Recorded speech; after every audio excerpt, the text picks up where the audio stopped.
Welcome to the Total Health Podcast, brought to you by Total Health Nutrition Center of Menominee Falls and New Berlin, Wisconsin.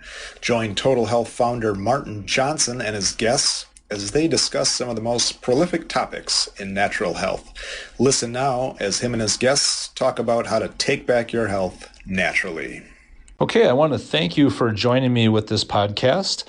Today, we're going to be talking about weight loss resistance. You might have struggled with losing weight and wondered why, despite your best efforts, you're not able to budge with losing weight. In other words, you just cannot lose a pound and that scale will not move. Well, we call this weight loss resistance. There's a clinical nutritionist that writes about this. J.J. Virgin talks about weight loss resistance as being defined as not being able to lose at least 1 to 3 pounds despite eating a very, very regimented diet and exercise.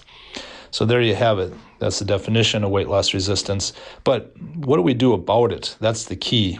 In order to dive into that, we're going to look at maybe some mechanisms real quick of why this happens to begin with, because unless we understand why it's happening or what's going on in your body, then we really can't address the issue. There's a medical doctor, Dr. Albert J. Simmons, I believe, that writes about different fats and how they are stored and mechanisms that disrupt fat burning capability. So in some of his manuscripts, he talks about actually defining different types of fats. The first one is structural fat, and this fills the gaps between various organs. It's kind of like a packing material that can keep your organs safe and keep them in place, like your kidneys, coronary arteries. It actually keeps the skin smooth and taut, this kind of fat, and provides the springy cushion basically under the bones of the feet and your buttocks area so that it doesn't hurt to walk. Otherwise, if you didn't have this cushion of this structural fat, we'd really have a lot of trouble with functioning. The second type of fat is what we call normal reserve fat or fuel. And this fat is actually, the body can draw from it nutritionally. In other words, it can draw energy and burn it very easily. Basically, the body can draw from it and use it as a very usable, sufficient energy source. And if the reserves are low in the body will go after this particular type of fat. In other words, if there's not enough caloric value coming in through the intestines, or how we absorb nutrients, the body will go after this fat as its energy source. Basically, when it comes to maintaining body temperature and just normal body function, the body is using this kind of fat as fuel to function and to fuel itself. The third type of fat is what we call abnormal fat. And this is fat that actually is potential reserve for fuel, but unlike the normal reserves, it's not as readily available for energy, to be burnt as energy. It's, so to speak, it's locked away in a fixed account, if you will, whereas the normal fat is in like a checking account. The body can burn it easily when it needs it, make a withdrawal, or it can make a deposit and store it. So when a weight loss resistant person tries to reduce weight by restricting calories and really almost starving themselves or eating a very low calorie diet even, or super strict diet, he will actually, when he's weight loss resistant and there's mechanisms going on that causes this, he will actually first lose normal fat reserves and structural fat reserves before losing this abnormal fat. And usually by time the person gets to the point where they're in this situation, by the time this person gets to the point where they're actually burning the abnormal fat, they're feeling weak and hungry and really just exhausted with eating that strict for that long of time, and might even be complaining of losing the wrong fat. That's why people in this situation complain of losing the wrong fat before they actually lose the fat that they want to. So these are the people that their face might look drawn out, but they're still have belly and hip and thigh fat that they haven't lost much at all. And so this abnormal fat will really be difficult to get off in the weight loss resistant situation. So what are some things that would cause this to happen? And we have to look at it overall. I mean, when we talk about working with people and balancing their body nutritionally through natural medicine, many times the first place that people want to consider, and not that it's wrong, would be, okay, the thyroid might be the reason why they're not losing weight. And it could be glands like the thyroid play a role in your metabolism, adrenal health, which plays a role indirectly in metabolism and blood sugar regulation, pituitary.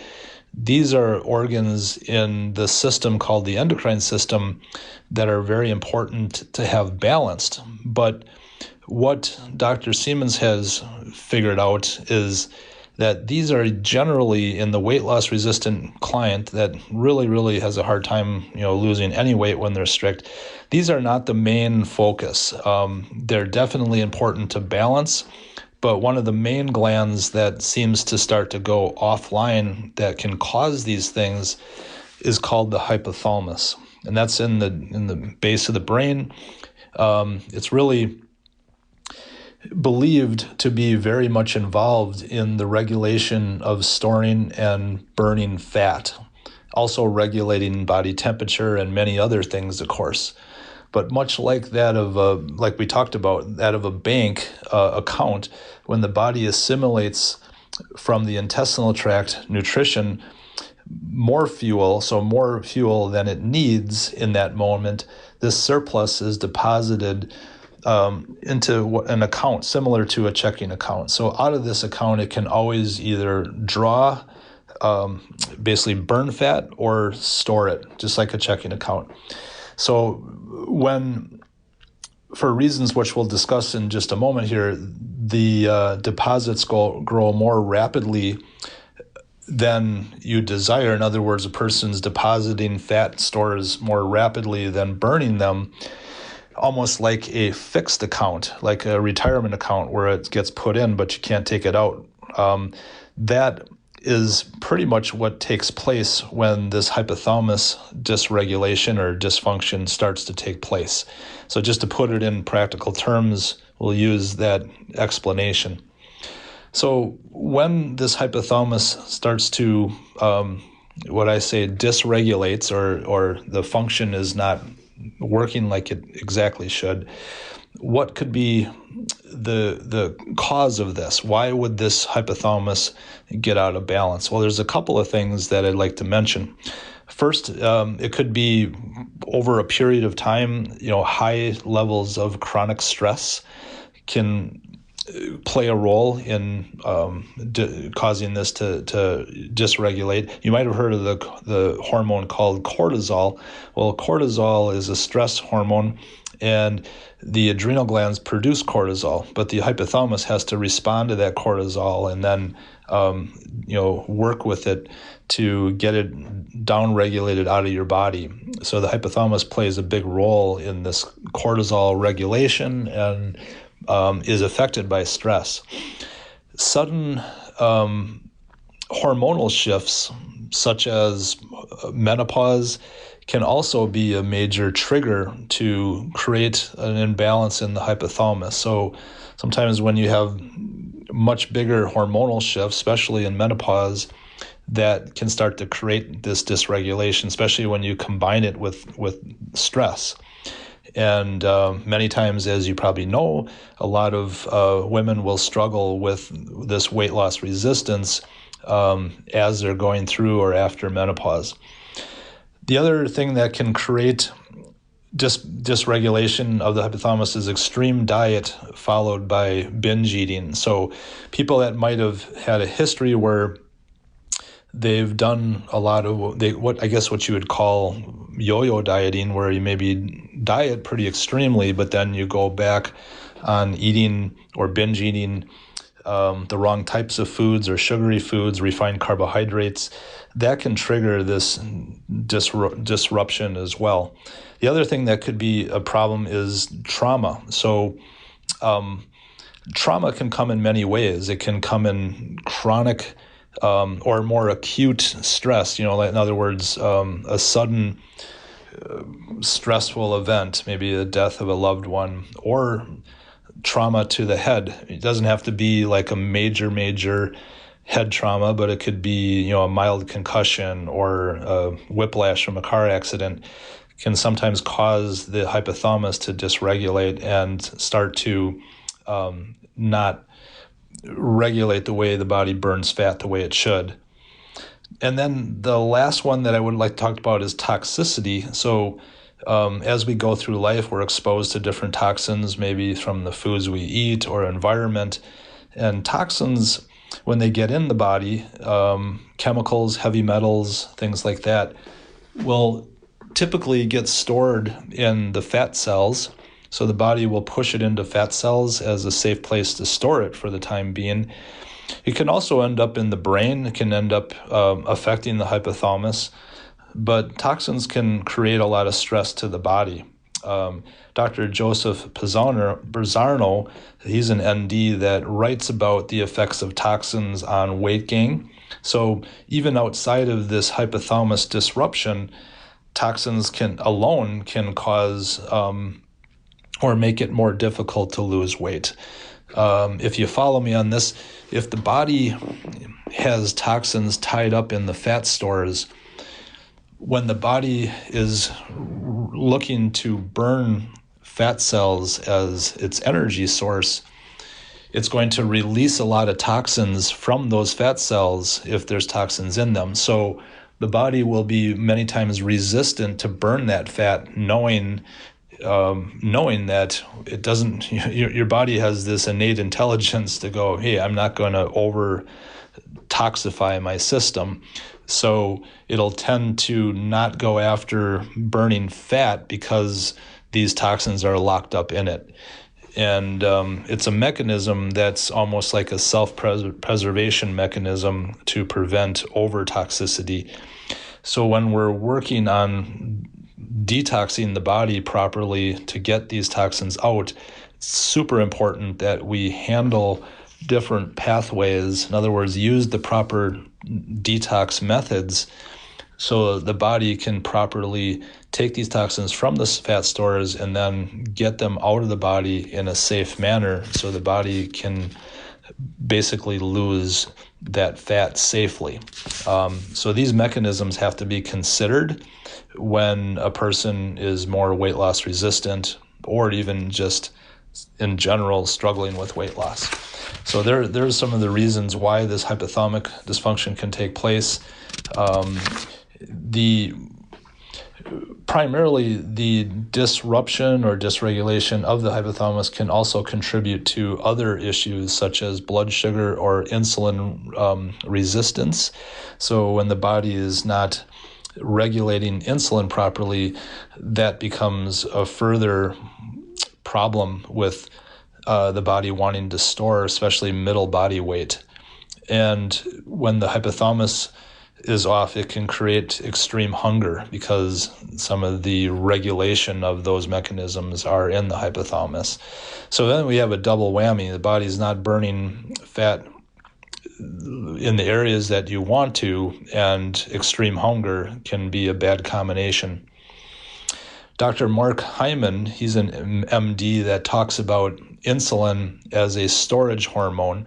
So if insulin's not being regulated properly, when it's elevated in the body by either eating too many refined foods like sugar, starchy grains, and carbohydrates, that can further make it more difficult to lose weight because the body will just want to keep storing it, especially in the midsection is where a lot of people will see that. When the hypothalamus becomes out of balance, a person will store this fat even in greater amounts in the areas, like I mentioned, in the most difficult areas that people have a hard time losing, like the midsection. So these are major contributors to this weight loss resistance is the insulin regulation issues and the hypothalamus and all of the factors that tie into that. When it comes to working with people, really after 30 years of working with clients suffering with weight loss resistance or thyroid and other organ imbalances, we have found that there's no really one approach. There's not a cookie cutter approach to getting these things balanced out and working properly. We've worked with thousands of different patients, and we've found that really a multi-therapeutic approach is necessary to get these things back in balance. Determining, what do I mean by multi-therapeutic approach? Well, it's things like determining if toxin levels are in the body and to begin the proper detox protocols that's right for each person. So it can really vary from person to person depending on what toxins we're finding, or teaching a person how they as an individual need to eat to rebalance their body chemistry. It's a lot different than just a cookie cutter diet, but balancing the body chemistry, what do I mean by that? Well, making sure the insulin is regulating, making sure the hypothalamus is not stressed through how you're eating, making sure that the endocrine system, like your adrenal glands and your thyroid, can be optimized through the way you're eating. These are all areas that we need to teach and really tailor to each person depending on what we find is going on.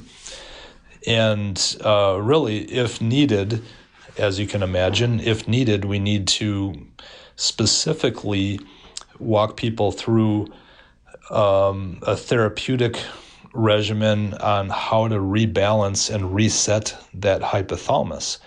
And there are very specific clinical nutrition support and dietary processes to do that.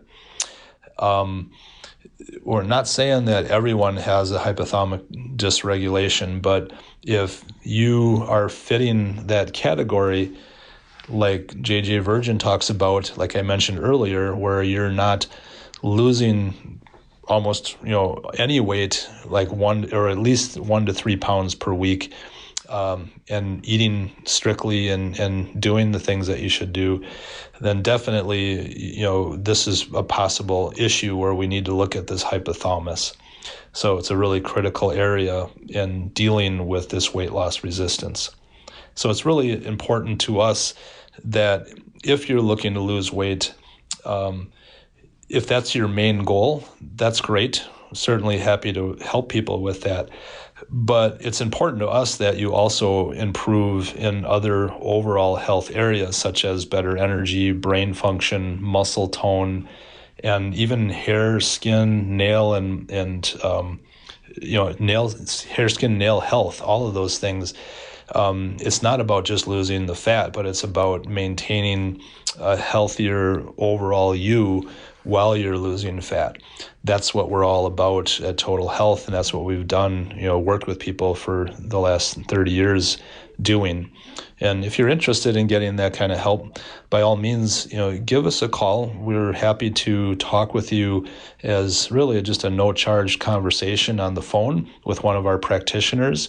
In order to do that, you can call our number at 262-251-2929. Just simply schedule a no-charge consult with a practitioner to go over your scenario and see if we're the right fit for you. You can also go to our website at totalhealthinc.com and really just email us and let us know that, hey, you want to set up a conversation with a practitioner, and there's no pressure, no obligation, just simply to see if it's the right thing. If we might be able to help you, then we can take it from there. So I appreciate you spending some time with me. I hope this made some sense to you, and I hope it resonates with you to give you hope that, hey, if you're struggling and thinking there's no way you can lose weight, trust me, there is hope. If one of these issues is going on, creating that weight loss resistance, it can be worked on and can be corrected. You have a great day, and hopefully we'll talk to you soon on another podcast. Thanks for listening to this episode of the Total Health Podcast. If you're ready to take the next steps in taking back your health, please give our office a call at 262-251-2929 to claim your no-charge 15-minute phone consult to see what next steps could be. Also, if you'd like further information, please see us online at www.totalhealthinc.com. Thanks for listening.